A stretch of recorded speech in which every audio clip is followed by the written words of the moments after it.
First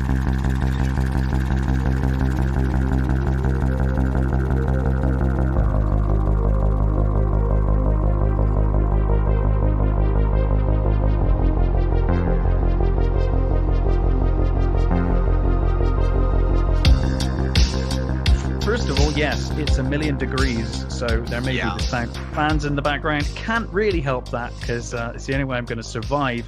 But I'm excited because today we're talking about one of my favorite films. What are we talking about, Matt? Yeah, we're talking about Highlander. And you said there was a reason why you picked Highlander outside of it being one of my favorite films. When we were coming up with which movie to pick, Mm. I had about 3 or 4 that I was thinking, okay, we could do that one or that one or that one, and I was thinking about it, and we were driving along, me and my wife, Yeah. and It's a Kind of Magic came up over a radio, and I was like, oh, no, let's do that. It was it's completely a good call. Not the one. It wasn't even like I hadn't even thought of that one. I hadn't. I had like I've got another couple that we'll do another time. But I think no, that's perfect. I know how much you love that movie, and I love that movie, so that's the one. So thank you, Queen. They helped. Thank you, Queen. This movie. I mean, I was actually thinking yesterday. I've actually watched, because we had an extended period of time where we were planning on doing this, and then it didn't happen. Yeah. I've now watched all of the Highlander movies in the meantime. Apart from I didn't bother rewatching The Source. I never need to see that piece of shit again. But outside of Highlander, The Source, I've seen all of the Highlander films with Christopher Lambert. That's where I'm at. I just watched rewatched the first one. I thought The Highlander. I'm not bother with the second one or anything like that. But the more I'm a glutton for punishment. Well, I think the more I've looked into the stuff and about the more I'm really intrigued to go back, because I haven't watched that movie, I don't think, since it came out. Highlander 2? Yeah, I think. It's unbelievable. Twice, maybe. Yeah. Highlander 2 is like what happens when you hire someone to make a sequel to a film having never watched the original film. But it's made it's bizarre. I know, but it's ridiculous. Like it's so crazy. Like there's, I mean, we'll get into it, I guess, as we discuss what this film's about. But I mean, they changed the entire backstory. It makes no sense at all. Like it's crazy. It's absolutely batshit. Well, and then the third film, they're like, "Oh, sorry, we'll just kind of remake Highlander 1, but add some magic." Well, I know. Christopher Lambert wouldn't return unless Sean Connery was in it. Yes, and then he basically refused to do Highlander 3 unless they gave him control over it, because he was like, "You guys, what the fuck did you do last time?" You know, and obviously Connery was never coming back for a third one. No. So, but anyway, only the second character that he's ever played more than once. Is that right? I didn't know that. Now that you mention it, though, I can't think of any others. So yeah, I guess that makes sense. He's only ever played Bond more. You know, he's played lots of Bond, but that's the only other character he's ever played more than once. That's interesting. I'd never noticed that before, but you're right. He hasn't, has he? Although, to be fair, most of his films are like one-off films anyway. They don't tend to have sequels. I guess maybe they don't have sequels because he flat out refuses to do them. Exactly. Because I know a few actors have issues with that, don't they? Reprising roles. They're just like, no, I'm done. Yeah, you know. Never want to do the same role more than once. And you think, okay, fine. But sometimes you think, well, sometimes it might have needed it. Absolutely. And sometimes a character's so good, or concept is so good that you want to continue. And I would have been all for Highlander sequels forever. I think it's kind of clear how you would make Highlander sequels. Like, you know, you set it before 1985 and then it's fine. Because, you know, then it's fine. But in any case, let's talk about Highlander. Directed by Russell McKay. Released in 1986. So Russell McKay, he's a massively interesting chap. He'd previously done Razorback before this. Right. Which have you seen Razorback? I don't think I have, actually. Oh, it's a great horror movie. I haven't seen it for years, but I mean, what I remember, I loved it because it's an Australian horror movie with this massive pig, giant razorback pig. It's awesome. That sounds incredible. Yeah, it's probably not doesn't hold up as well as I remember it, but I that imagine was it's his, funnier for it. yeah. But before he did that, he was a music video director. So Oh, really? he done loads of Elton John stuff, but for Was me, he friends with Queen? well, he did the music videos for the movie. Yeah, I I'm, know. I just wondered if I'm he had a guessing he history with might have Queen, and done that's why they came quite on board. possibly, yes. But the other things is so he directed the Buggles video killed the radio star. Nice. That's a Um, good video. the Wild Boys video for Duran Duran. Oh. He did about 3 Duran Duran videos. The Hungry Like the Wolf one. He did Total Eclipse of the Heart with Bonnie Tyler. Oh. So He he's got did, some pedigree. He's yeah, got some he did serious pedigree. Betty Davis Eyes with Kim Carnes and Mm. The Vapors Turning Japanese. So he did like some of the best music videos of the 80s. Iconic music Yeah, videos of the absolutely. Yeah. and And I'm it's going to say right Shadow off. later as well, Oh, which I really? really Nice. like. It's Mm. I'd love to see a remake of that actually. The Shadow. Yes, I think that would have good remake potential. And I'm going to say right off the bat, as we open this film in the arena, Madison Square Garden, Yeah. the cinematography in this film is amazing. The shot of him sat between the rest of the audience and Now, that is such a stunning shot. He looks it's so fucking cool. and It's it one of the comes best out character from reveals so ever. far. Yeah. It pans in from so far away. It looks incredible. I'm always really confused whenever I hear it. Can you hear a helicopter noise? Because whenever I hear it, I can hear a helicopter noise, but it's I like think it's so, it's yeah. inside. So that's Yeah. like a direct. That's like a choice that they've added this weird helicopter noise. Definitely. It is a It bit weird, does. but I love that shot. It's a great shot. It's one of my favorite character reveals. It's great. Mm. It's tremendous because as well you've got the crowd going crazy around Connor. You've got the mental wrestling fan next to him, but he's just completely still and just completely focused. That dude's like keeps hitting him. I think that's so funny. He's like get up, watch the wrestling. It's like, yeah, all right. Yeah, he's like, you're the guy. You're the reason that I don't go to wrestling shows. Yeah. Like you are that guy. Because originally it was supposed to be a hockey game. Oh, was it really? Yeah, and they wanted to focus on the violence. So basically the Hockey Association went, nope, don't think so. There's no violence in hockey. We don't know what you're talking about. Exactly, yeah, so they decided to they went with wrestling instead. It's like, so you can't Why really do they deny the violence in wrestling. I don't even know why they deny it. Isn't that the reason why everyone watches hockey? Like, I mean, I don't watch hockey, but I understand that the reason people watch it is for the violence. It's a big thing with hockey people, isn't it? The fights and stuff. Well, even hockey video games include fighting. Yeah. You know, like how many sports games include fighting during the game? Yeah. Like, you don't get that in FIFA, do you? You don't you just get the ability to start having a fight with someone. Like, it's pretty well known. But I guess wrestling's a good. I mean, no MMA back then, right? So you know, I guess not. No, not. Probably not. Or it's certainly not mainstream enough to be in Madison Square Garden. No. So wrestling's a good substitute for hockey. In fact, I would argue wrestling's probably a better fit. Yeah. To be honest. Just for the sheer spectacle, I think. Yeah, definitely. Well, and also because he's kind of remembering back to what the 1500s. Yeah. And it's kind of 1518 is I think when 1518 he was born. So it's 1500s.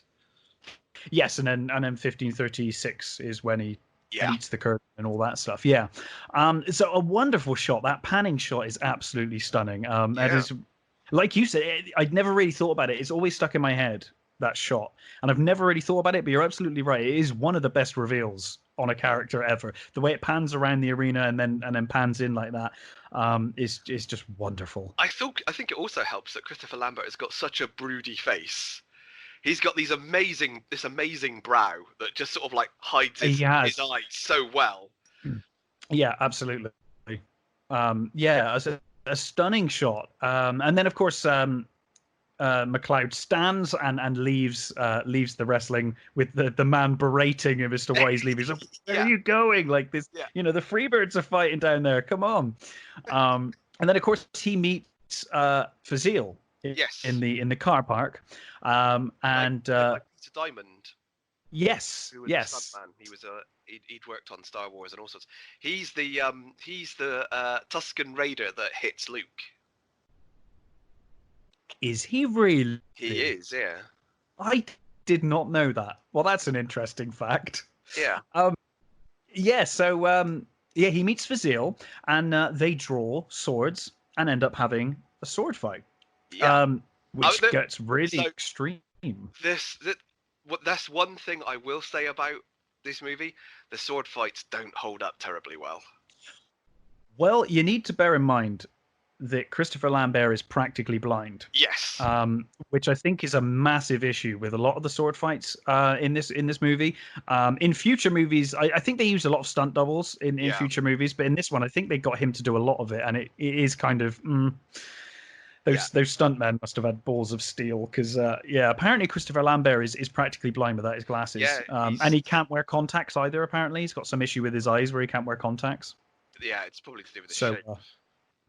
Yes, it may be. I don't really know, but obvious issues there.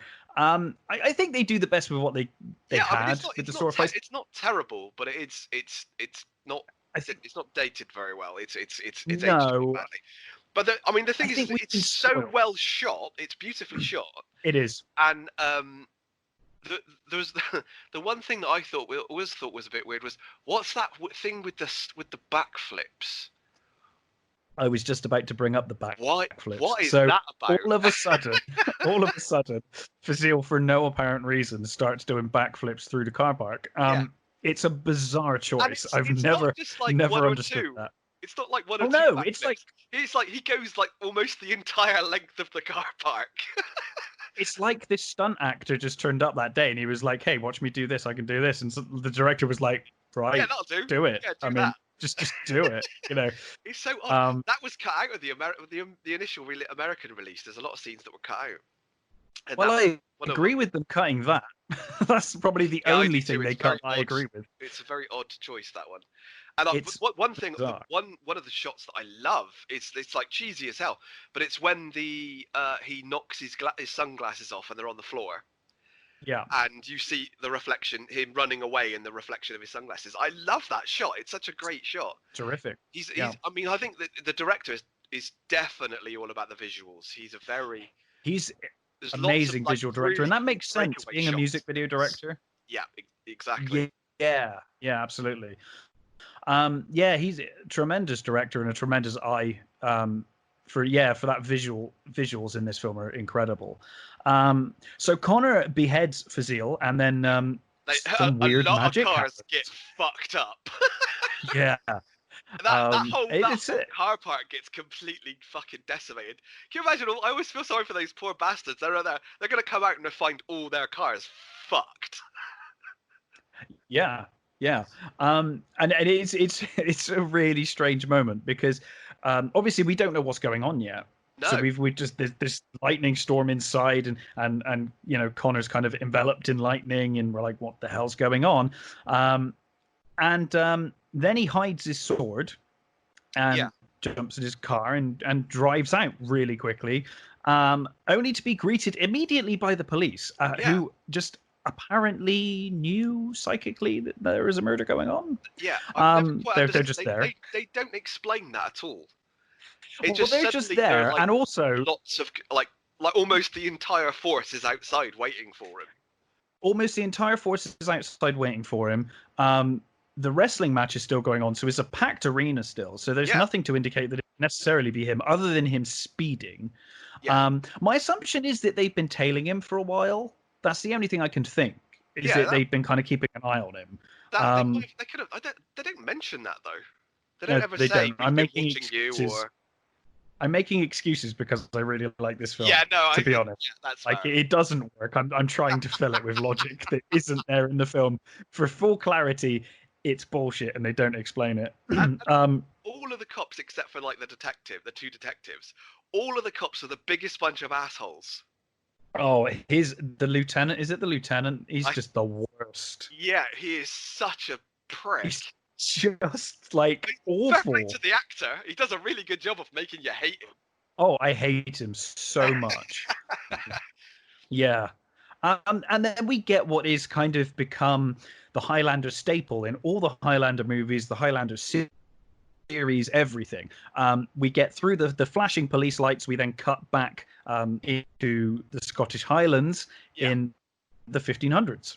We get a flashback and we see that Connor MacLeod was alive even back then. Yeah. So it turns out that Connor MacLeod is immortal. Or sorry, he isn't immortal here, is he? Not at this He point, is no, mortal at this point. This is his first going out, isn't it? His first battle, his first big battle. So that's right. So this is Connor's first day as a man. He's going out with the clan, the MacLeod clan. That's one thing that I was slightly dodgy, is that he's supposed to be 18. Christopher Lambert doesn't. Yeah, I know. I mean, you could say that they age really badly up there, but well, it gets more and more awkward when Christopher Lambert's in like Highlander Endgame, and he's still meant to be the same immortal youth that he was in the 80s. It's like, your hair tells another story, dude. You are losing your hair. And I was really surprised to see Celia Imrie is his girlfriend. Oh, she is awful in this as well. She's like, I love you so much. And then as soon as he comes back to life, she's like, you're the devil, kill him. He's in commune with the devil. You burn him. But yeah, so Connor goes off to battle. And then I actually made a note of this while watching it. Yeah. They turn up to the battle and the Kurgan is there in the coolest armor ever. I love that armor suit. It's there with like Dracula's armor. It's ridiculous, but it's fucking cool. It's straight out. It's the whole ethic of the Kurgan is straight out of metal. It's any metal cover, or it's like he looks like the lead singer of a metal band. He would fit perfectly on the cover of 2000 AD. It'd be like, yep, absolutely. Cool man. Yeah. He looks like something out of Slain. Yeah. Or a Manowar cover. Or a Manowar cover, yeah, for sure. So the Kurgan's there, and I made it. He tells the rest of his men they know who MacLeod is, not to fight him because he wants him all to himself. He gives strict instructions to the clan he's fighting for that he is not to be harmed. Only the Kurgan can take Connor MacLeod, for reasons that we don't get explained at this point. Yes. Now, I made a note here, and it was during this scene that I really noticed it. The color grading in this film is amazing. This scene looks incredible. Beautiful. It looks so bleak and horrible. It's incredible. It's such an incredible shot. Yeah. The fight happens, and I think this is quite a well-directed fight, actually. The battle is really good. The chaos of that battle, I think, works really well. I think most of the extras were extras in that one were Glasgow students. Oh, nice. Yeah. I thought you were going to say they were like LARPers or something. No, Glasgow students apparently. Because I think they all just looked the part. And they thought, yeah, that's fine. They do a great job, and I think is a tremendous scene. So during the scene, obviously, the Kurgan fatally wounds Connor. Yeah. And is driven off before he could be beheaded. Stabs him in his guts, doesn't he? And then he's just about to cut his head off, and like his men come to his aid, sort of thing. Yeah, and Kurgan is pulled away, sort of shouting until next time, MacLeod, or you know, whatever. And Connor's taken back home and promptly dies, and his girlfriend's very upset about it at this point. Yeah. But to everyone's shock, he makes a full recovery. Yeah. Which then prompts everyone to believe that he is in league with the devil, or that there's some kind of witchcraft taking place. And everyone basically wants to kill him at this point. Yeah, with the exception of what's his name? I forget his name. Angus. James Angus, Cosmo. yes. He basically says, forget you, Angus. Yeah, he basically says, look, just get the fuck out. Go away. Run away. Don't come back. Yeah. Which is brave of Angus, because I'd imagine back then that would probably be enough to get Angus killed. Yeah. To be honest. It's like, what, you're helping this devil? Okay. But he gets away with it. So in any case, yes, he's banished from his clan and becomes a blacksmith, marrying a new lady called Heather. Yeah. Who's absolutely stunning. Yes, she is. And I actually think they've got real chemistry, these two. Yeah. As you know, as a couple on screen, I think they work really well. And I love this story. It's one of my favorite parts of Highlander. Actually, is the story of him never aging, with her growing old, but him staying with her the entire time, just completely in love with her until her dying day. I love the fact that he stays with her all the way through. It's wonderful. Yeah.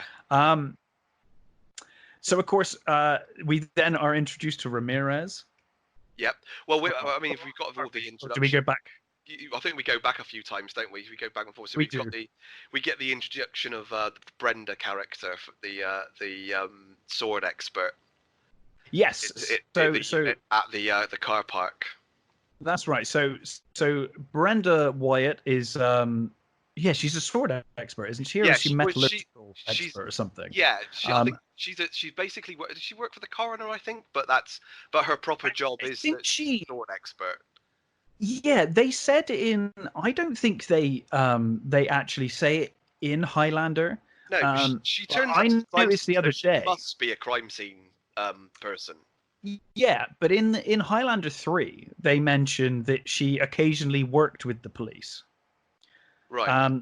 So I don't know if that's a retcon or whether she always just but they haven't with them found or the sword what. yet, do they? They don't find the sword until and she's already on site, which makes no sense, does it? So unless they'd already because she picks it up like she's found it, and they're like, "Oh, have you found something?" And she's like, "Yeah, it's this, the rapier, this broadsword or whatever it is." Yeah.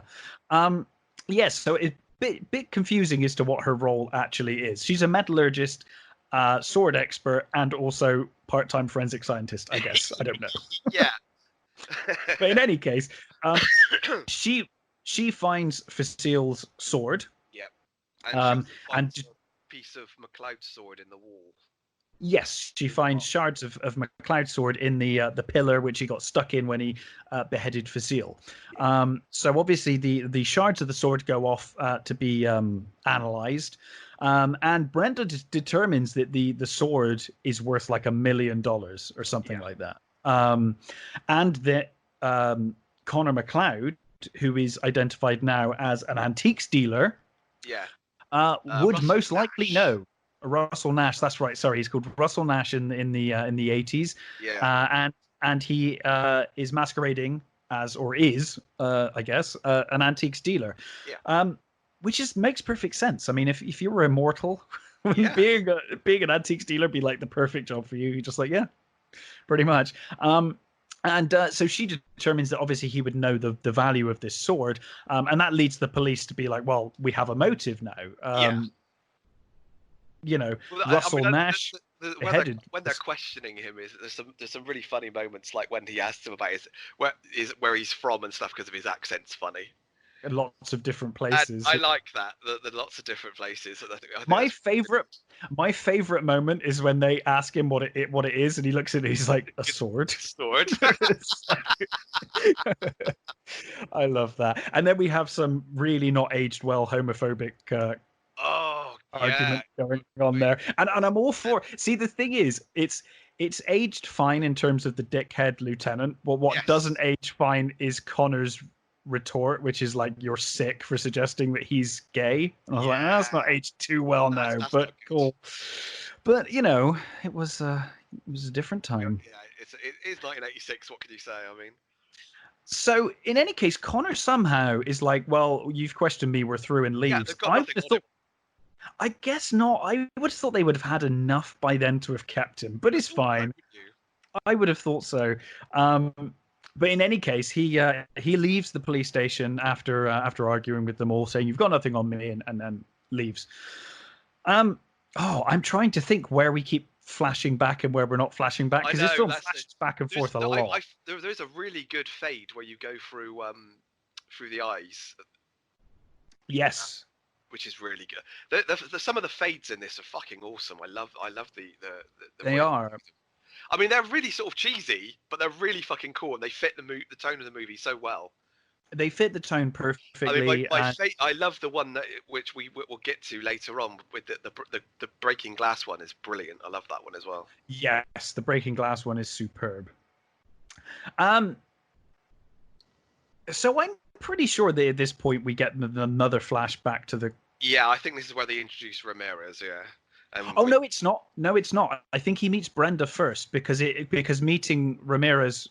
No. I think you're right. Yeah. So he meets Ramirez. So Yep. so back in. Sorry, this is confusing, but trust me, it makes sense when you watch the film. It jumps back and forth between the Highlands of Scotland, World War II, and present day. I should have noted down when the different jumps take place, but I didn't. Yeah, I didn't, and now I'm really thinking like, oh no, I really should have at least said when the jumps happen because I can't remember. Yeah. But in any case, so we are introduced to Ramirez in this film.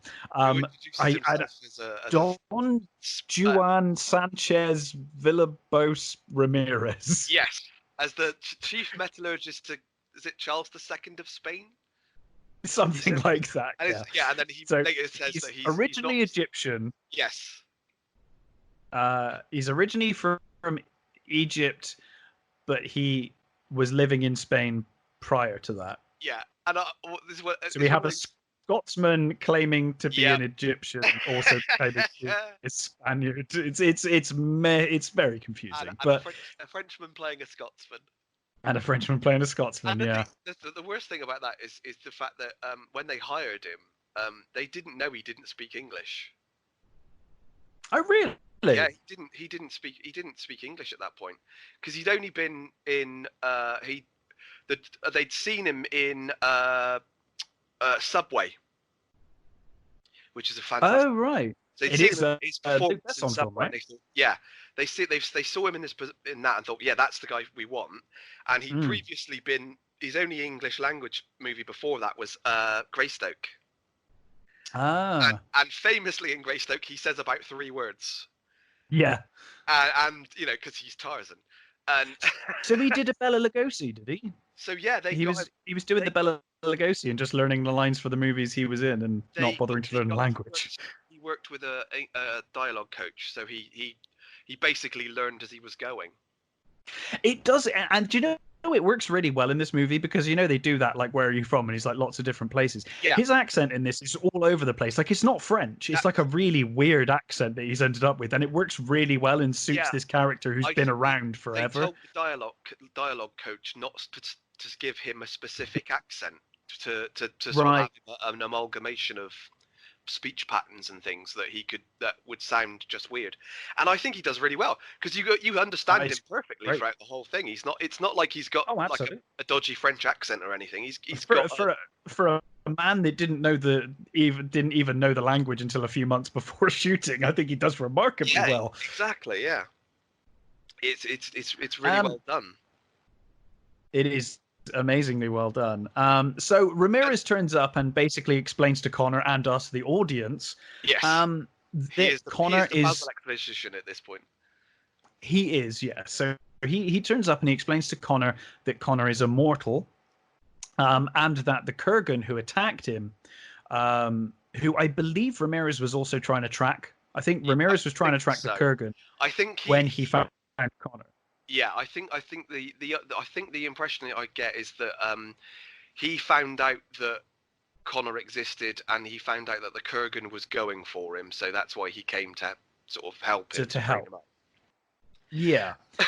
And I love when the Kurgan attacked him. He's wearing the most awesome outfit. He's got like this brilliant scarlet outfit on with this amazing peacock feathered cape and great big hat. He looks fantastic. And he wears it. He wears it for the whole film. He just loses the hat and the cape, unfortunately. Yeah. But with the hat and the cape as well, he looks incredible. And I mean, Sean Connery is pretty stunning at looking as he is already, and then you add all of that, it's just like, oh, you are such a handsome man. So much style. So he explains that, basically the Kurgan attacked him, triggering his immortality, in order to steal his quickening. they don't explain in the movies, but apparently they do explain, because I haven't seen the TV series for a long time. But I've apparently got most of the TV in the series. TV series they explained that when the aging thing happens, what you it cuts off when you die. So Yes, if you die when you're like 5 years old, you will you forever be become five immortal years at 5. old. Yeah, that's right.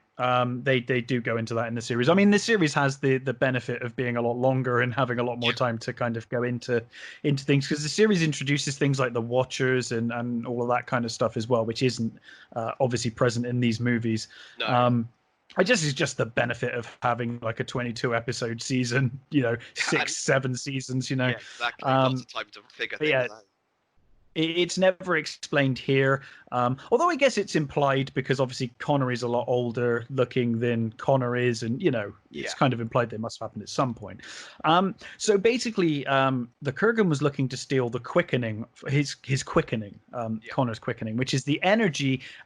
It's like his life force, energy, and memories. Yeah. And kind Skills of and stuff, I abilities, guess. Yeah. skills, yeah, any learned abilities and stuff. So when someone is immortal, or these chosen few are immortal, and the only way to be killed is if their head is removed from their neck, at Yeah. which point, if another immortal has beheaded them, they are granted all of their memories, powers, skills, and abilities. I'd wondered about that. Do they ever in the series? Does any normal person decapitate an immortal? I think they do, and they're in the belief that it will make them immortal, but I don't think it works.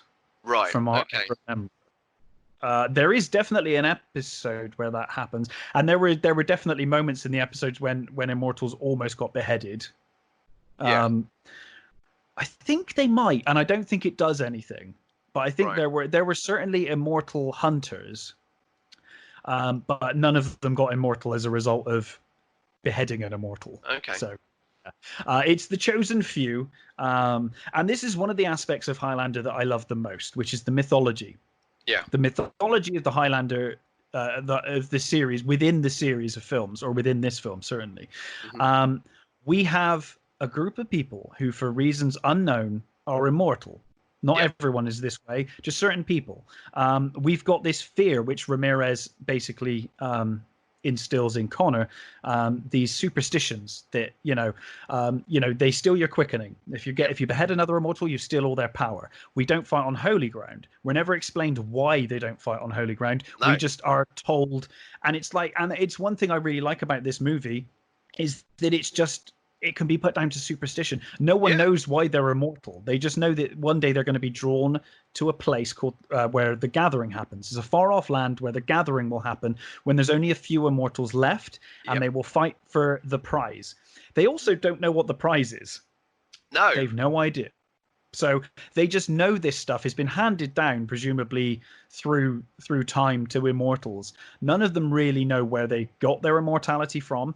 They all obviously have a belief, certainly back then, Yeah. and no, actually even into the 80s, that it's based around God or religion, Yeah. because they will not fight on holy ground. That's the one rule that they have. They will never fight on holy ground.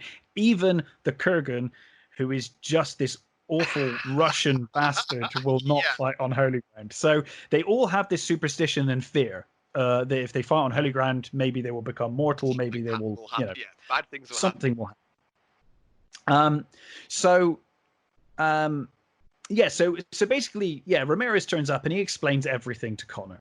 Yeah. And you get like lots of the backwards and forwards, but you do get like the training sequences, and you get One get of my favorite montages.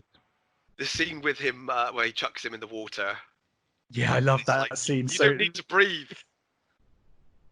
And they do that weird voice while he's underwater. Yeah. And I love they that chase scene. They chase the stag. Right. So the stag thing is right. They never, ever, ever in the series, as far as I know, in any of the movies, ever do they ever mention this weird ability ever No, again.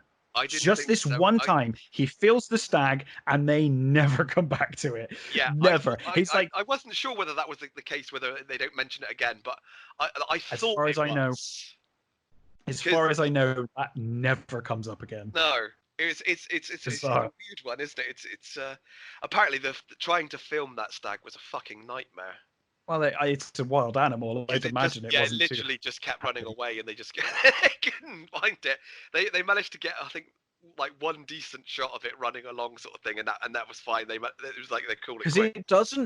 it doesn't really work in the shot, because I can kind of see what they were probably trying to do, and you can see they couldn't film it, so they just went with the next best thing they could do. Yeah. Because it's very much, you never see the stag with them in the same shot. It's like the stag's just miles away and fine, whatever.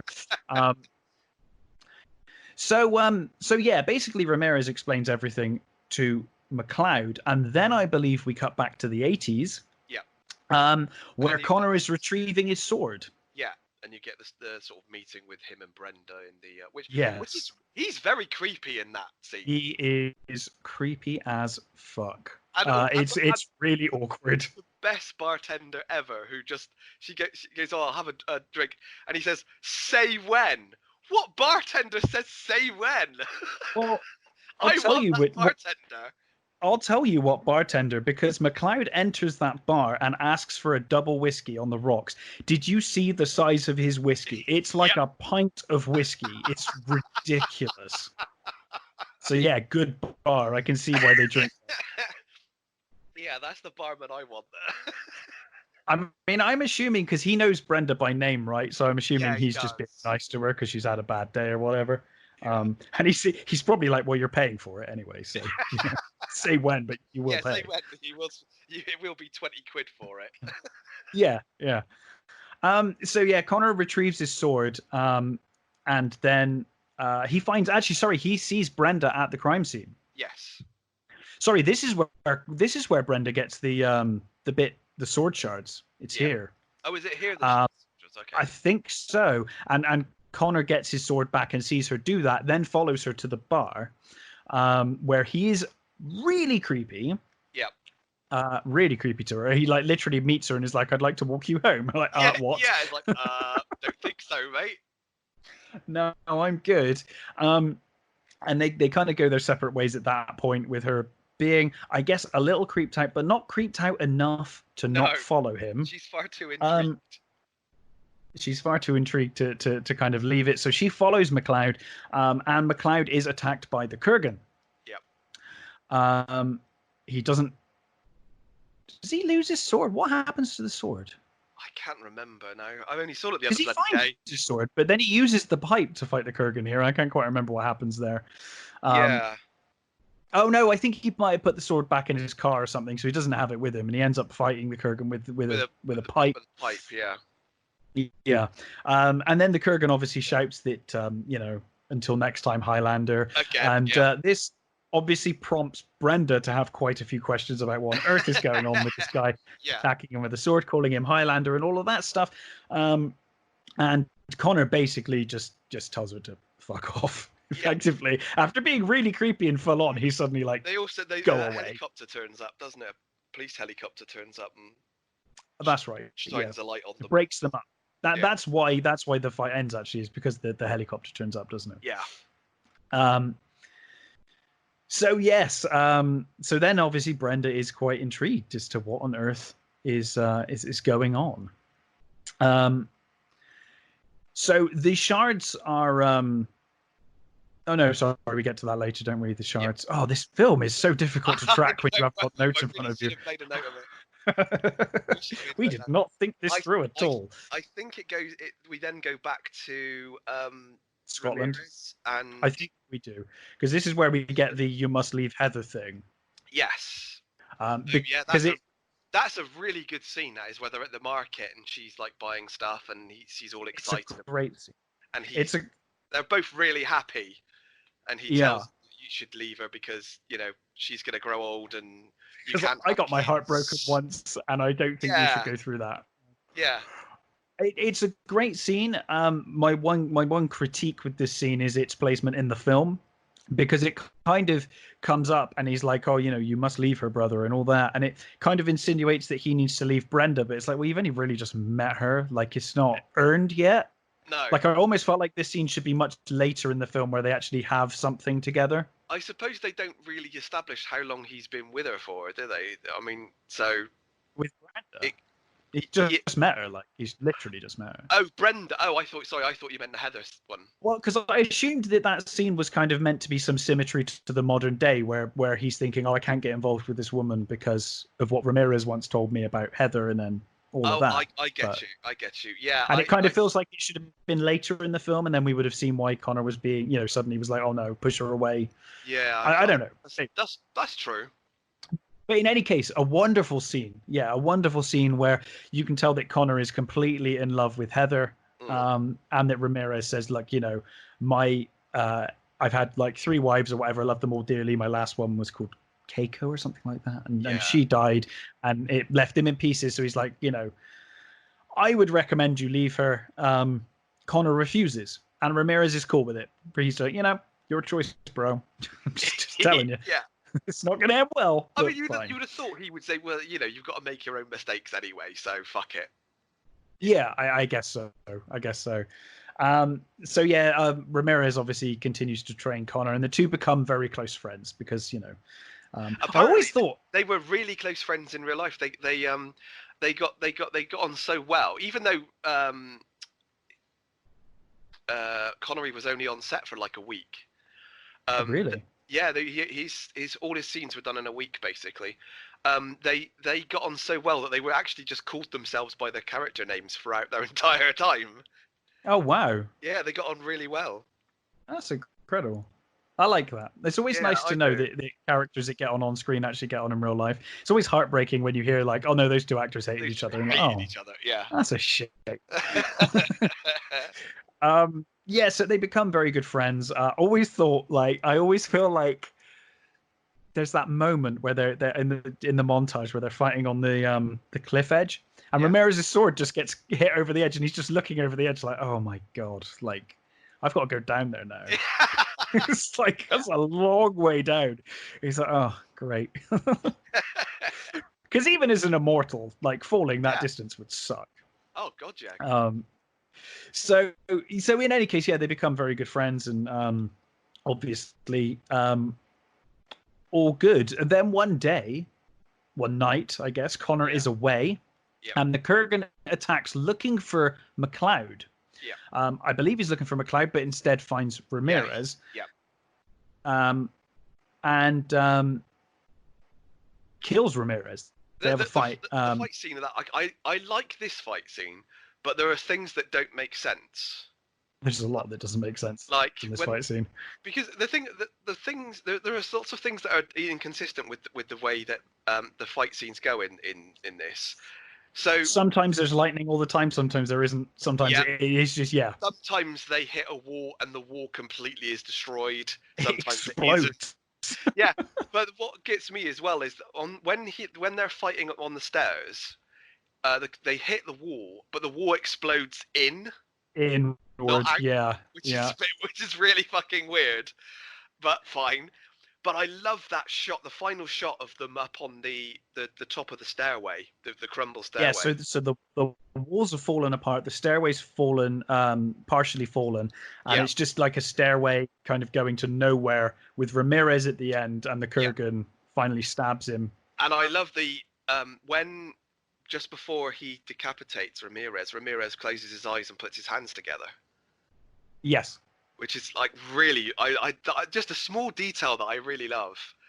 So, well, and again, it goes back to that. Brings out the religious thing. That it's religious. Yeah, that it's all based around religion, and it is something to do with their gods, whichever gods they believe in.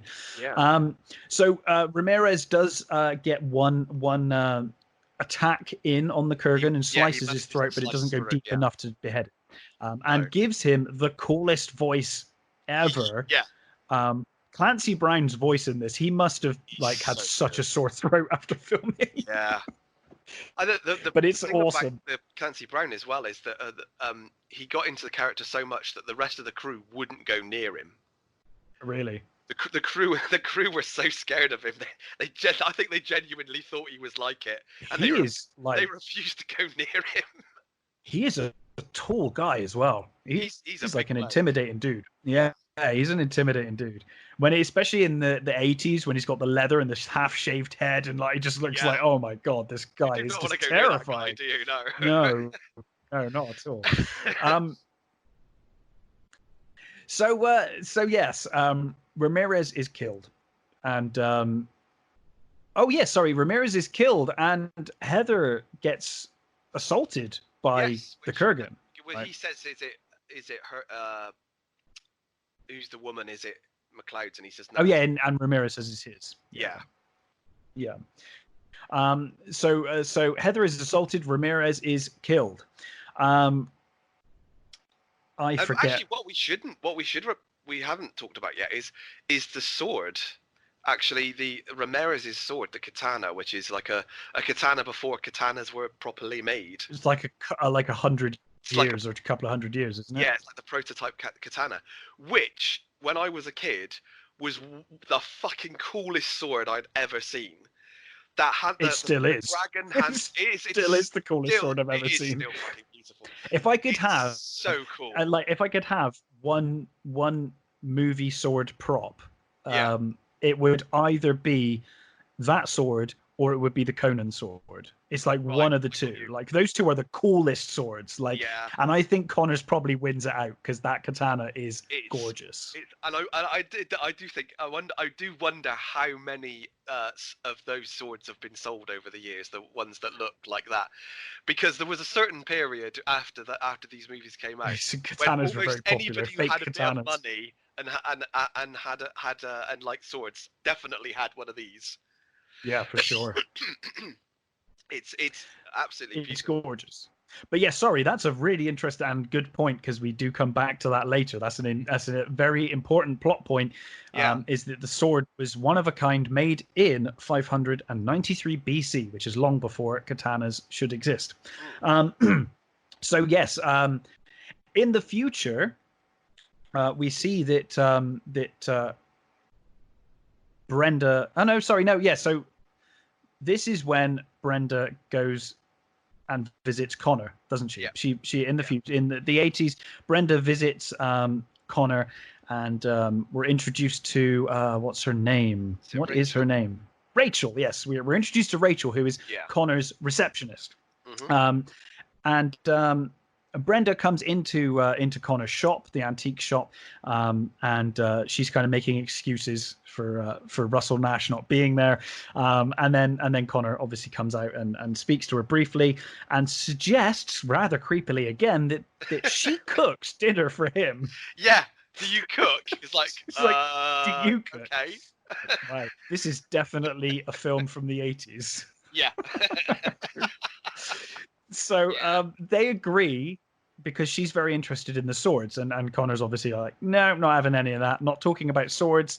And she's like, well, I'd really like to know about this sword because it shouldn't exist. Yeah. So she's determined that this katana, now having been looked at by experts, this katana shouldn't exist. The folds in the metal from the shard shouldn't exist because the Japanese weren't folding their metal like that until much later. Yeah. So Connor suggests a meal, and that they will have a meal. Meanwhile, is this the bit where you get the Second World War flashback? Oh, actually, it is. He's talking. I think he's talking to the secretary. Rachel afterwards. Yeah, and she sort of says about, obviously she knows who he is, what he is, and all that sort of stuff. And then you get the glass breakaway fade, which is I love favorite that. Fade. It's a great fade. It's such brilliant, like cheesy but brilliant fade. And then you get like you said, they're all cheesy, but they're all excellent. Yeah, and you get this sort of Second World War scene where she's a little girl and he saves her, and she German soldier shoots him in the back when he's walking away, and he wakes up on top of her, sort of thing, and she's like, "You're still alive," sort of thing, and he's like, "Yeah, it's a kind of magic," and then he basically turns the tables and kills the German officer. Yes, I love it when the German's shouting at him. He's like, "Whatever you say, Jack, you're the master race," and then just blows him away with a machine gun.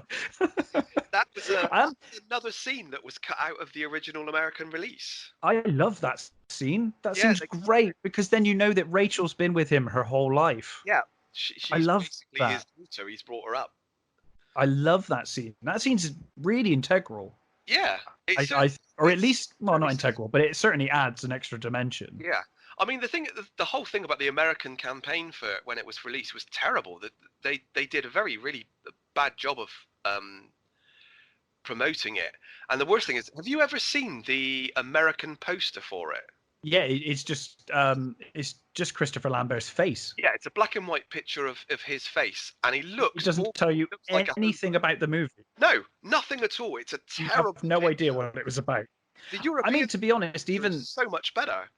At least you know it's got a sword in it. It's got they promoted the Kurgan it in the so background. much better in every other country but America for some reason.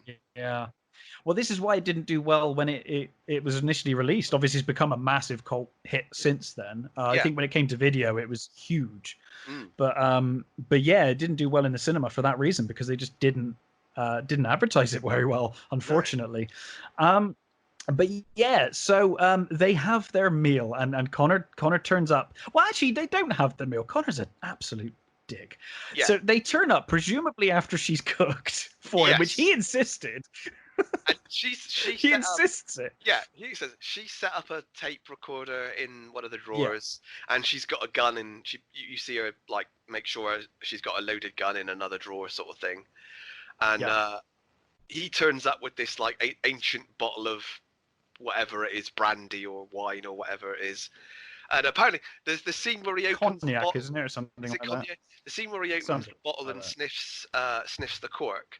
Apparently, came from the director. I think was having a meal with Jim Steinman, and Jim Steinman brought out this bottle of wine and this old bottle of wine, and apparently smelled the cork and like was really passionate about wine. And they thought that's what I'll do. Connor will do that. The thing that gets me is, like, with all respect to Connor MacLeod, who I love, protagonist of this film that I love. Yeah. He is nothing but creepy and weird this entire movie, and I don't understand why Brenda has any interest in him at all. Because that is such an awkward scene. It's so awkward when he's smelling the brandy or whatever it is, and he's talking about it. It's like, this is so awkward. Imagine being stood opposite this person while they did this. You'd just be like, okay, all right, do you want to go home? maybe it is that old adage that the whole treat them mean, keep them keen thing. I don't know. Yes, it's just bizarre. Maybe she's just one of those women who's intrigued by mean people. Yeah, maybe. So in any case, she is intrigued by a gift that Connor's brought. She asks if she can open it. He says, of course. And she opens it to reveal the book, which is a book that she wrote on metallurgy. Yes. The back of the book also mentions that she works with the police. Yes. And she's like, oh, you bastard. And I'm like, well, you're just as bad. Yeah, exactly. It's like, what are you doing? Neither of you were in the right here. No. Let's just agree that neither of you are in the right. And then we get that scene, though, where he sort of like she's in the kitchen, sort of doing something, and he's like going through the drawers and he's finding the gun and the tape recorder and stuff. Yeah. And then he looks out the window and he can see that there's a cop outside, sort of thing. Oh, and then it ends with the great line of like, she's like, what are we going to do? And he's like, I don't know. What are you going to do? Are you going to shoot me with a 44? Are you going to turn the tape off? Yeah. So then this scene basically ends with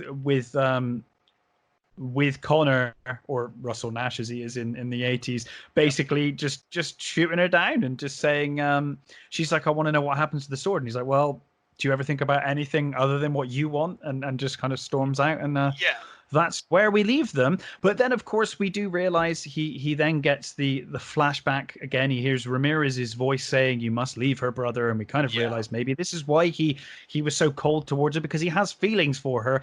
And we see one of probably my favorite scene in the movie, where Connor's returning home back in the 1500s and meets Heather, who is now very old. don't really Yeah. know how old, but she's a much older woman at this point, Yeah, yeah. struggling to get up the hill towards Connor, and then it passes through time to Heather's deathbed, Yeah.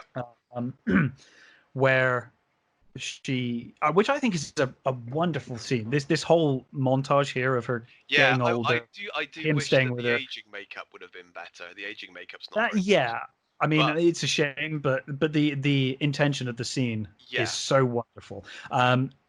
Bolstered and made so much better by "Who Wants to Live Forever" by Queen. Yeah. A tremendous Well, song. that's. I mean, the soundtrack. Apparently, they were only they were going to do. They were only supposed to do one song. Yes, and they And loved it so much. They loved the film so much. they watched the movie and decided they loved it so much that they all wanted to write songs for their favorite scenes. They did, and in fact, there is "New York, New York" by Freddie Mercury has never Oh, been. I wish that was on the kind of Magic album. It I doesn't love. exist anywhere. No, you can apparently you can get it on bootlegs, but I I would want love. it because it's really good. It's probably my favorite version of New York, New York, It's amazing. except for the Gremlins 2 one. But Well, of course. to be fair, every time someone sings New York, New York, I do think of Gremlins 2. But you know, that's. But yeah, yeah. I wish they would have put that on the album as well. Me Sadly, it's not. too. And what I also discovered as well that none of Freddie or I think Brian May don't like "Give Me the Prize," which is my favourite song from that album. Great song. It's an absolutely great song. They apparently don't like how heavy metal it was. No, I like it. Yeah, that's one of the reasons why I like it. The guitar stuff in that is fantastic. So, I mean, basically in this film, everyone listens to Queen. Like they don't listen to anything else but Queen. It's kind of like in Batman, where like everyone listens to Prince. It's the same thing. It's like that's all people listen to in this town is Queen or Prince. Yeah. So so you know, what is it? It's Good Omens. In the book yes. Good Omens, Crowley has a car. He's got this. I think it's a Bentley, and every tape that gets left in that car eventually turns into Queen. Yes. I think it's fantastic. I thought that's so good. Apparently, what happened to the whole of New York in the 80s. So yeah, a wonderfully moving scene. I absolutely love it. She dies in his arms, and he kind of tells her that they're in the Highlands and that everything's great. And she promises that she makes him promise that he'll put light a candle on her birthday every year, sort of thing. Yes, absolutely. And then I don't know if this is in the right part, but we should probably point out the introduction of the Kurgan in modern day, driving his car and listening to Queen. Yes. I think this might have been slightly earlier in the movie. We might have just missed it earlier. Yeah, I think it is. But he hears about the beheading of Fazil, and is basically pretty much assumes that it's probably Connor or at least someone who's there for the gathering. The gathering is confirmed to be in New York. Yep. And so the Kurgan has his sword, which apparently you can build now. It's like flat pack sword. Again, it's I love that. I love that his sword is like he sort of takes it, put it all together and stuff. Completely impressive. I like it. I like it, but it's still way too big. So it's like unless you can build it on site, it makes no sense for you to have it. Yeah. Like there's no point. It's like, yeah, and I do like the whole like living in this horrible grubby hotel. It slightly reminds me of Terminator in that respect. It's every hotel in America in the 80s. Yeah, like Coming to America. Terminator. Anywhere there's like a motel or a hotel, it's always really seedy and awful in the 80s. I don't know why. They were just all terrible. So where are we at this point? Oh yes, of course. Connor meets Castigear, who is a fellow immortal and a good friend of his, and they reminisce over a hilarious drunken brawl. Which is really good because they're talking, like they're drinking and they're talking, and he said, "Remember that time when we were there doing that fight?" And you cut to the scene of him getting multiple stabbings. Castigear's not there. No, he's not there.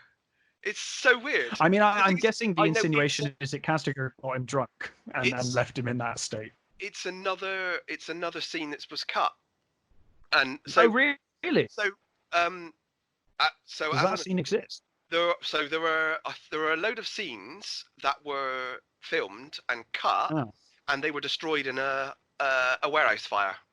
Oh, I would have loved to have So seen that. we never get them. But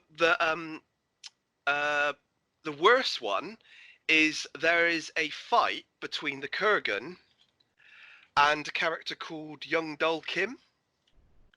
Oh, okay. And Young Dul Kim is this. There are stills from it. Look at the stills; they're fucking awesome. Oh, it just breaks my heart. He's fighting with two swords. This guy, he's got. I think it's like a long and short katana. He's got, and it's in an office. I forget what the short. I forget what the short katana's called. It does have a name. Wakazashi. That's the one. Yeah. There's a fight scene with him in that, and it looks like it would have been a really cool scene because it's in an office setting, and there are like computers everywhere and stuff. And apparently he surrenders to the Kurgan. He says, he's basically tired of being an immortal. And I'm tired of life. Yeah, he surrenders to the Kurgan. Dude, you're tired of being an immortal? Like, the gathering's right now. Like, I know. I mean, like, you're there now. Like, yeah, so dude, why? That was one of the scenes that was cut and ended up getting destroyed. That's a shame. There's a scene where he meets Thomas Jefferson as well, so I presume Castigar might have been in those scenes. Possibly. I would have liked to have seen more of that because I really like their friendship in this movie. Yeah. And even though they're in one scene together, I really like their chemistry together is really cool. And yeah, we get this hilarious sword fight. Yes, the duel. 1700s rapier scene with him absolutely shit-faced. Just getting stabbed constantly. running him through and him getting back up. And it sort of ends with him saying, "I'm sorry for any offence. I make an apology. Sorry for calling your wife a bloated warthog or something like that, isn't it?" Warthog, that's it, yeah.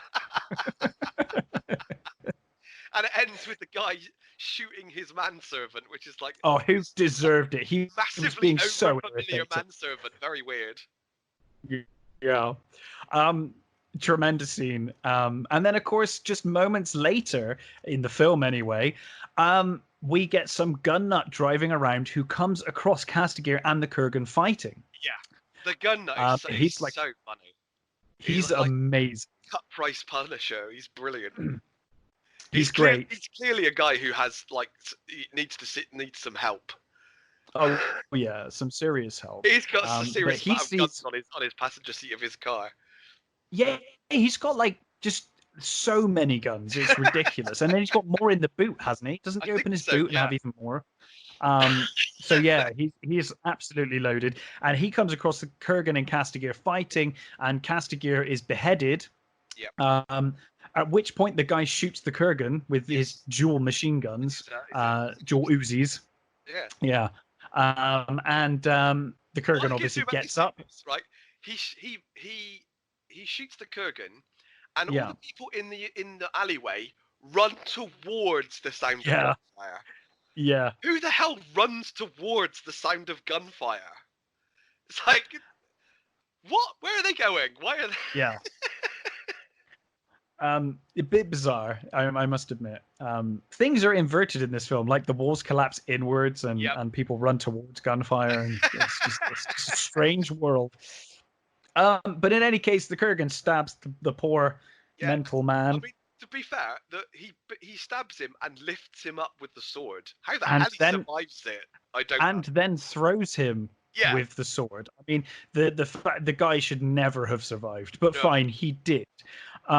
He does survive, and he retells this story to the policemen, who are just like, this guy is mental. Yeah, the Kurgan also leaves and stealing a car with an old lady in it off this old couple, and just goes on a joyride. And that was my other question as well about that scene is, why was that old couple even in that alley? What were they doing? Why were they in that alley? Why did they stop? Why didn't they drive off when he started walking towards the car? And it's just... I love the fact that when he's driving off with his car and his wife, all the guy says is, "Hey, that's my car."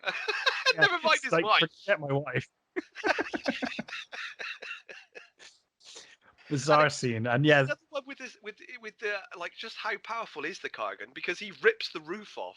he literally rips the roof off. I'm assuming that the insinuation is that the more people he's killing, the more powerful he's Yeah, getting, and I don't know. I guess doesn't make a whole lot of sense, but it's fine. So yeah, he goes on a joyride with the granny, yeah. scaring her for no apparent reason. It's like, Um, Mom. yeah, yeah. Um, Brenda, meanwhile, uh, works out through signatures, and this Yes, guy's just through the like signature. this He guy takes is it to like a crazy conspiracy theorist in the police stations, just like, well, yeah. look, I've matched these signatures, so therefore this must be a man who's been around since the 1500s, changing his name every now and again. I'm like, Yeah. is that really the most reasonable That's the most explanation for plausible this? explanation. Yeah. Is it not just coincidental that maybe these people have similar Or he just signatures? Like, forged all the other documents. yeah, or he just forged it really well. Yeah. I love that this guy just jumps to that. I mean, he's right, but it's just Yeah, of amazing course that he he is. jumps to that conclusion. It's like, really? Maybe Okay. he probably is one of those crazy conspiracy theorists, and that's the only conspiracy The he's one ever got time he's right. right. Yeah, It's I'm the just only right. one that's right in all the years he's been doing it. So she then confronts Connor about it, and Connor takes her to his secret room, Yeah, which is full of all of the things full of from out his fucking history. cool stuff. It's the coolest room He's ever. he's got he's got Ramirez's outfit as well, which I really like. Yes, yeah, yeah. I love that. I love that room. It's so cool. And obviously stabs himself, proves that he's immortal to Brenda, Yes. who then immediately wants to sleep with him. Yeah, and then they have sex. Great. Which, Okay. to be honest, Fine. is way less jarring than what happens in Highlander 2. Oh, I don't. What happens in Highlander 2? Connor is an old man, Yeah. and ends up getting attacked by the weird guys from the planet Zeist, and then he Space. becomes Yeah. immortal again, becoming young, and the woman in it immediately has sex with him in the street Oh wow. immediately upon him becoming young. Oh, I'm really gonna have to watch it again, aren't I? This just sounds so bad It's that an I've got to watch it amazing film. again. I mean, the film literally opens. I mean, it obviously the Shield Corporation and the Shield over the Earth and all Yeah. that stuff aside. I mean, that movie practically opens with Connor watching opera, and you have the voiceover of Ramirez, who literally is like, "Remember Highlander? Remember that time when you were an alien from the planet Zeist?" And it just Yeah. like is like, "What? What? Okay." I mean, why is he called the Highlander then? Yeah. I thought he was called the Highlander because he was a native of the It- Scottish Highlands, not like for the planet Zeist. oh Okay. God. Anyway, let's not get into that yet. Yeah. No. So they obviously they have sex, and then the following day, Connor basically breaks it off with her, saying that Yeah. it's not going to work. He's been here before. It's a bad idea. Yeah. They go to the zoo. Why do They they go to the zoo to break Okay. up. I presume that Rocky is proposing. The other side of the zoo. Oh, Although that wrong would be city, so actually, it's the brilliant. wrong If city. if they could, I know it's the yeah, but if they had a pan out and like just round the And corner was rock. Rocky's there. That would be so good. I'd love to see that. That'd be brilliant. But of course, the Kurgan is watching them. And This there's is that great something scene. that doesn't make sense as well, actually, right? So, Sometimes they sense them, sometimes they don't. yeah, part of the thing about the immortals is that they can sense each other when they're around. Oh, yeah. But for some reason, he completely misses the fact that the Kurgans that are like following them. Bizarrely, yeah, just doesn't notice that. I mean, to be It's fair, bizarre. He looks around afterwards, not but it's really weird. subtle about being there either. He's just No, there. he's a It's like- giant man. He's a giant man stood there. Like your peripheral vision alone would be enough. Yeah. But yeah, so of course then the Kurgan knows about Brenda, and there's a love interest there. Yeah. Um, Do we get the scene in the church before then or after then? maybe before or after. It's around this time. So the Yeah. Kurgan visits Connor in church, who is Connor's- lighting the candle for he's Heather. lighting the candle for he's lighting the candle for Heather, isn't he? Yeah, and the Kurgan comes in and is just like irredeemably horrible. Yeah. He's just awful. He's shaved his head. He's got safety pins in his neck. He puts out all the candles Yeah. just for the sake of it. You can tell Clancy Brown was having the best time in this movie. Absolute ball. And he was having he's so much. sticking his tongue out at the nuns and stuff, and yeah. I love it when he says to he says nice hairdo, and he says, "I am in disguise." Yeah, this way no one will detect this one. Yeah, this way no one will recognize me. Really? Because the thing is that when they after he's killed off Castigear, the guy the cut price Punisher gives him a description, and the paper the picture in the paper of the Kurgan looks absolutely nothing like him. Nope. Whatsoever. Nope. Doesn't look anything like him. It's amazing. That's another bit actually, which is before that as well, is when the two detectives they've got the paper with him on it, and they're at the hot dog stand, and the hot dog guy is just reading them this article, and he says, "What does incompetent mean? What does incompetent mean? What does baffled mean?" He's brilliant. I love that hot dog. He is great. So. You get that really great scene in the church with the Kargan just being, and it's the Kargan that he sets him off, and he grabs the Kargan, and the Kargan says, not on holy ground. It's the Kargan that says. So the Kurgan, not even he will do it. Yeah, the Kurgan basically reveals that he raped Heather after killing Ramirez. Yeah. And then obviously realizes that Heather was actually Connor's wife, not Ramirez's wife. Yeah. And that's when Connor grabs him and is like almost tempted to break the rule of holy ground. Yeah. Until the Kurgan, says holy ground. So even the villains are like, no, holy ground is, this is our thing. We're not doing it here. Yeah. So yes, the Kurgan then kidnaps Brenda to draw out the Highlander, and Connor decides that regardless of what happens, Russell Nash is going to die that night, and Rachel is obviously a little heartbroken by this because probably the last time she's going to see him, or at least unless they're planning on like changing, moving somewhere else. I don't know. It was kind of insinuated to me that he was probably not going to see Rachel. I think because he says he's left everything to her, doesn't he? So I presume that it makes no sense because in every future film he goes back there. Yeah. Apart from Highlander 2, actually, doesn't in Highlander 2. In Highlander Endgame, even Rachel's back for some reason, and he's still got that place. Rachel. And in Highlander 3, he goes back to that place, and Rachel isn't there. It's all very confusing. But the continuity is all over the place because they put Connor McLeod in the first episode of the Highlander series, which makes no sense because the Highlander series, the quickening never happened in the Highlander series. There's like loads of mortals everywhere. I think in the series they retcon it so that Connor killed the Kurgan, who was like a massive threat but wasn't the last immortal. That's kind of what they say. I think at one point one of the Watchers is like, "Oh, your friend Connor did us a massive favor that day." It's like, okay, that's a terrible retcon. Because literally, the DVD cover says there could be only one. In the is it the Sorcerers, the third one? Third one is with the Sorcerer. Yeah. Don't they bypass that by saying that this one he's been frozen for years, isn't it?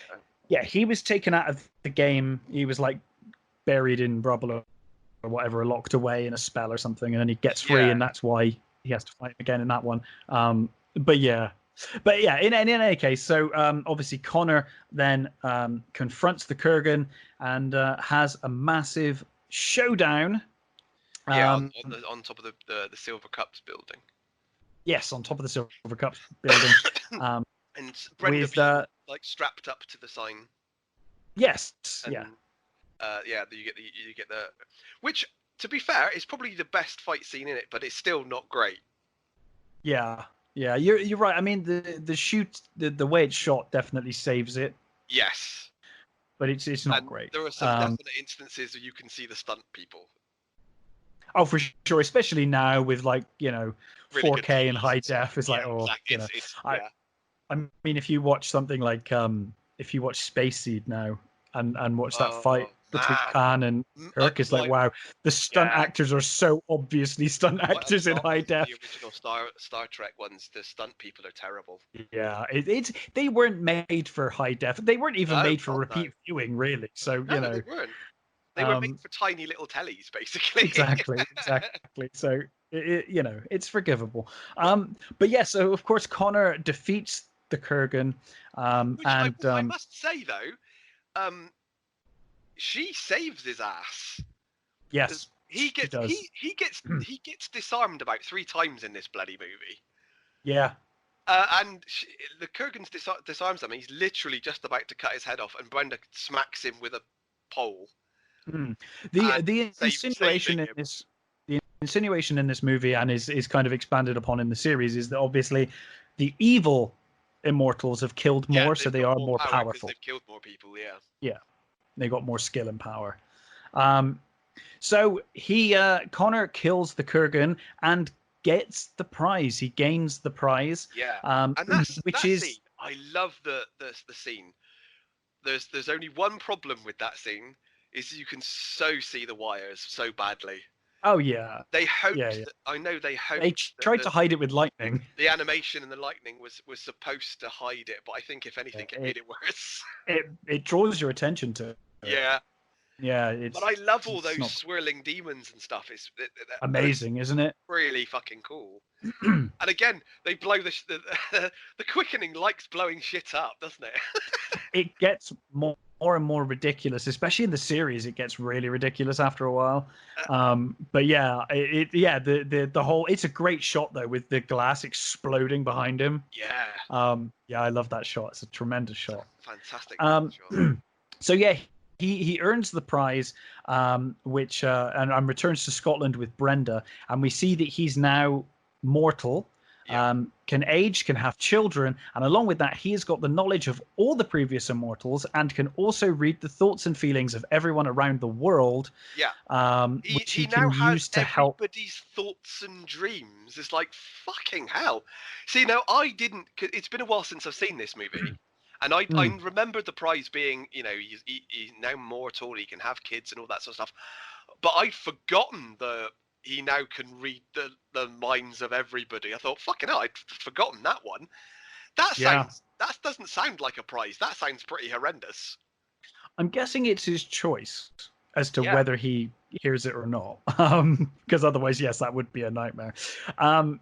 So yeah, and they all live happily ever after until Highlander 3.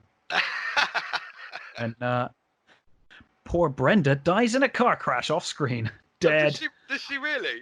She dies in a car crash and he walks away with that scratch, yeah. Oh god, I think I've seen the second one maybe twice, and I think all the rest I've probably only seen once. They're all pretty rubbish, to be honest. None of them they never get good again. Highlander 2 is obviously an abomination. They basically, for those that don't know, they retcon the whole thing. It's no longer about the Highlander being from the Highlands of Scotland. It's about them all being aliens from a planet called Zeist. Yeah. And they were exiled to Earth and made immortal, which seems really backwards. Why wouldn't you just kill them? Or their punishment is to be immortal on Earth. Weird. And if they win, then they can come back to Zeist if they want. But Zeist is like a shithole, and I don't know why you'd ever go back there anyway. So none of it makes any sense. It's just an awful film. Highlander 3, they tried to retcon it again, and they were like, well, ignore Highlander 2. How well and this immortal was locked away. I remember one thing I do remember liking in Highlander 2 was the flying disc stuff. Oh, they look awful. Do they look? I was gonna say, I bet that doesn't look hold good up. now. Does it look really no, bad? It doesn't hold up very well at all. It looks. I mean, it still probably looks better than that fucking Pitch Black sequel. Oh, okay. You know the one when they're on the bikes, the hover bikes. Yeah, it looks better than that. But you know my hatred for that fucking movie. I know that was the first film it was one of the few films I've seen you get really angry about. Yeah, that's why it sticks in my head, because I know how much you hate that movie. Is it the similar scene in Masters of the Universe? I remember there was a scene. There is a very similar scene. I wonder whether they use some of the same props, actually, to be honest. possible. Yeah. Um, yeah, and then so Highlander 3, they retcon it again and make out that there was just one immortal who has gained the knowledge of illusion and like kind of magical powers. He was locked away and is freed, thus starting it all over again. Although in that one they insinuate that Connor was still immortal all along. He's adopted a Okay. kid rather than having a kid. Yeah, it's kind of weird. So they don't really explain that. It's kind of a bizarre thing. He's got Yeah. a son in it, but his son's adopted, and Brenda died, and he walked away from the car crash without a scratch, which insinuates that he was still immortal. So none of them really make a whole lot of sense. If I'm honest, the series is pretty good. Yeah. Although obviously it's in another universe, the series. Yeah. It's its own separate thing. Connor turns up, but in that they've retconned the movie, and it doesn't make much sense if you. It's great in its own right if you just take it as its own thing. It doesn't make any sense. It does. Doesn't the first season at least doesn't that take place before the movie?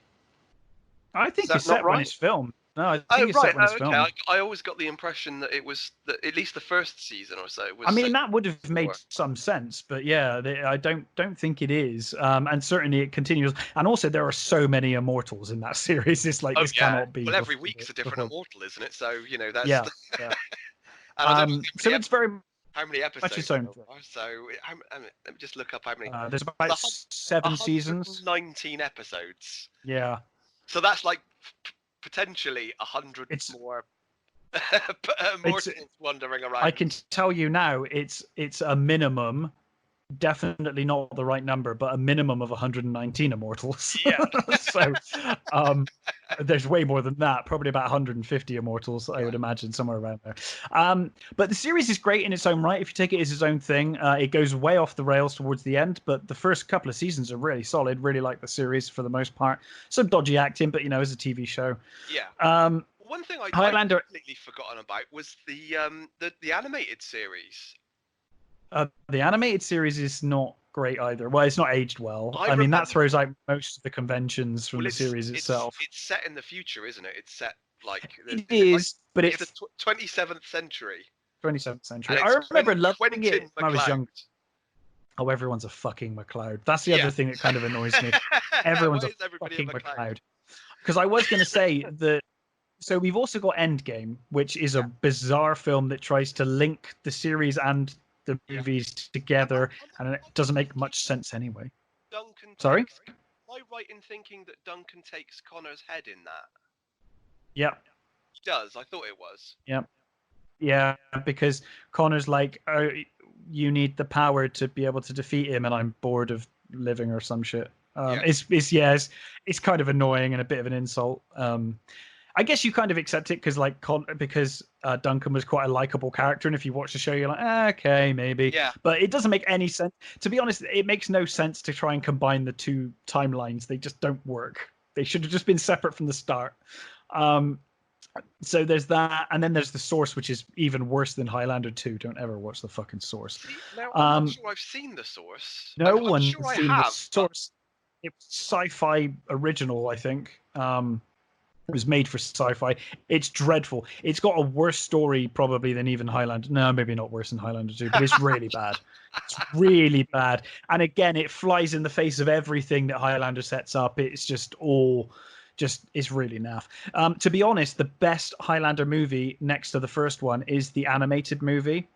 Yeah. I think it's a manga movie called The Search for Vengeance. Yeah, I've not seen that one. That's actually pretty good.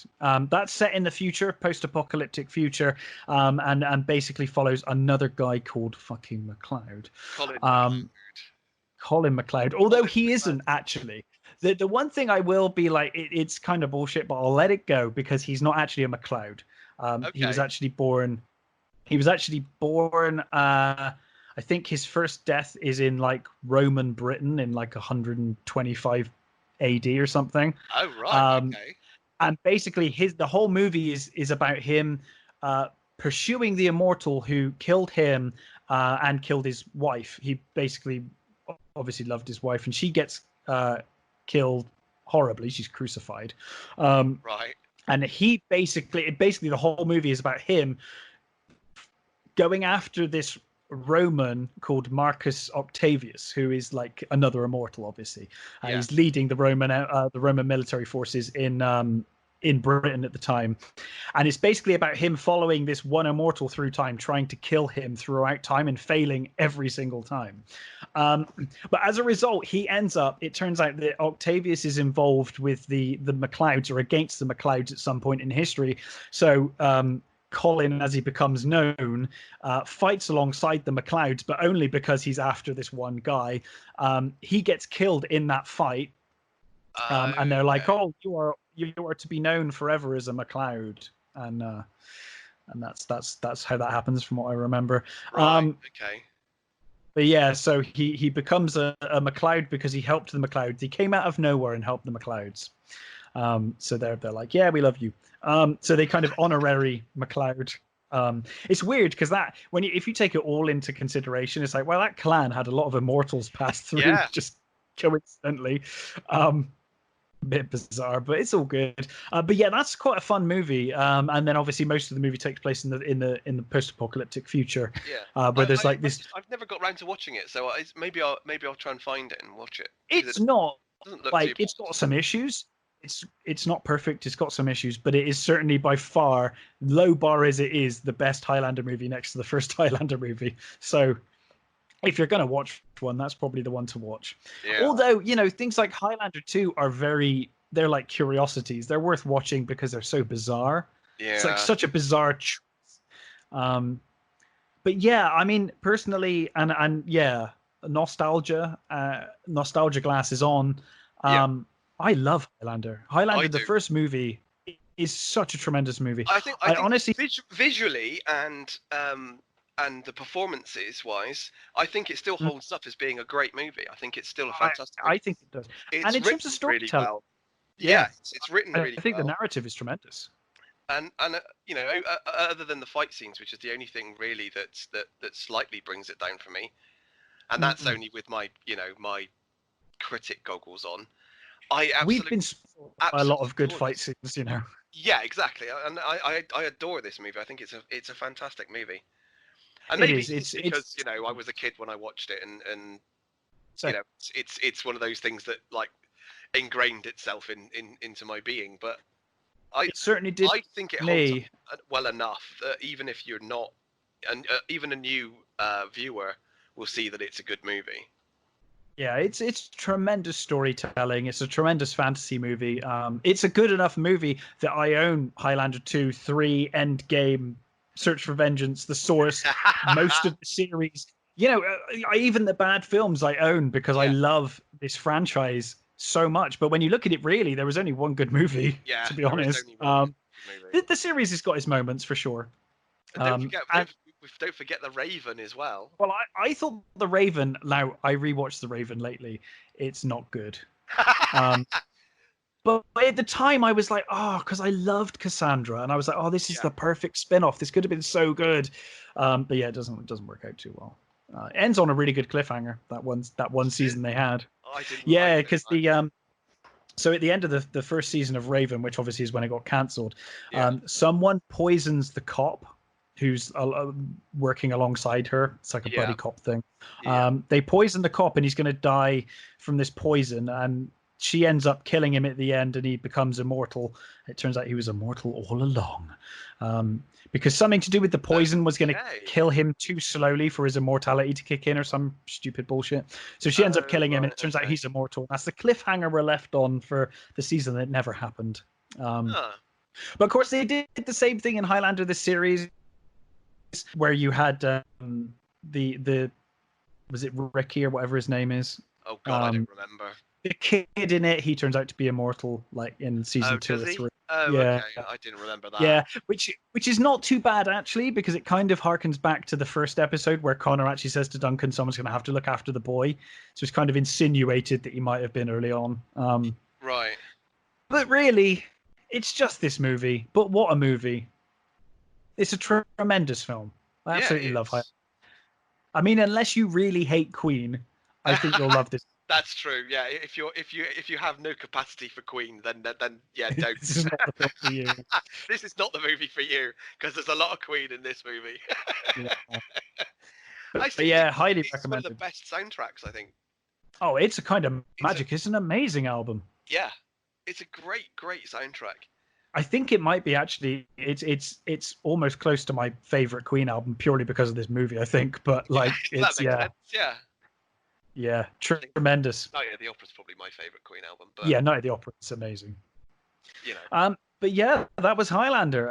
Any closing thoughts other than it's awesome? No, I think we've covered it. I think we've said it's. I think it still stands up as a good enough movie on its own that I think Yeah, a younger person would find it still a pretty good movie. and I highly recommend you watch it, even if you have listened to us just ramble through, because we did no justice to that, because we forgot when the flashbacks are and everything. It was all over the place. But honestly, this film is incredible. One of my favorite films of all time. Yeah, and there are things wrong with it, but then as we said before, there are always some things wrong with a movie.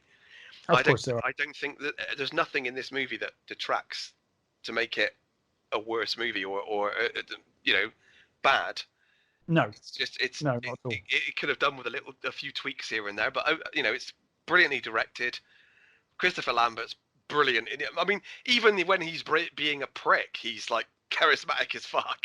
Oh yeah, absolutely, absolutely.